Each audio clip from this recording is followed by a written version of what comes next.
Kazigaon FC নাকি পৰ্বতজোড়া FC ভাৰ্সেস দামৰাপাড়া FC Gossaigaon. এবাৰ আমি বিগত দিনবোৰত যেনে ধৰণেৰে আমি এই খেলাখন অনুষ্ঠিত কৰিছিলোঁ, ঠিক তেনেধৰণৰ সময়ৰ অভাৱত আমি অনুষ্ঠিত কৰিব পৰা নাই। তথাপি আমি এইবাৰ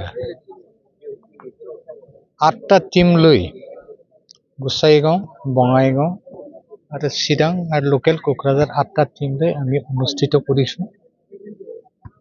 এইবাৰ যিহেতুকে 24 সংখ্যক বড়োলেণ্ড মাৰ্টিয়াৰ্ছ গোল্ড কাপ অনুষ্ঠিত হৈছে। আমি আশা কৰিছোঁ অহাবাৰ নিশ্চয়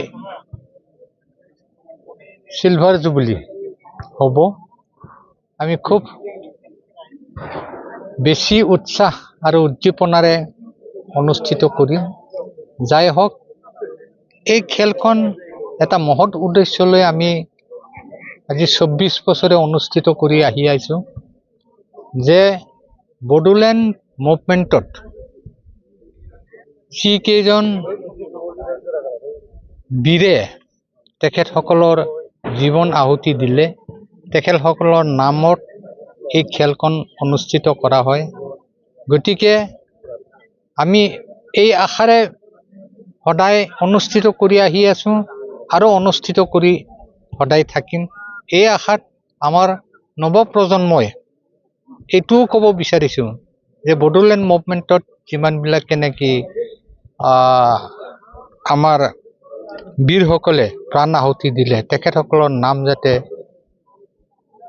এই BTC যিমান দিনলৈকে থাকে সিমান দিনলৈকে যাতে তেখেতসকলৰ নামবিলাক সোঁৱৰণ কৰি থাকে, তেখেতসকলৰ আদৰ্শবোৰ যাতে দেখুৱাই থাকে, সেই আহৰ লৈ আমি ফুটবলৰ থ্ৰুৱেদি যিটো এটা অনুষ্ঠান আমি গঢ়ি উঠিছোঁ বা আমি ৰাইজক দেখুৱাবলৈ সক্ষম হৈছোঁ।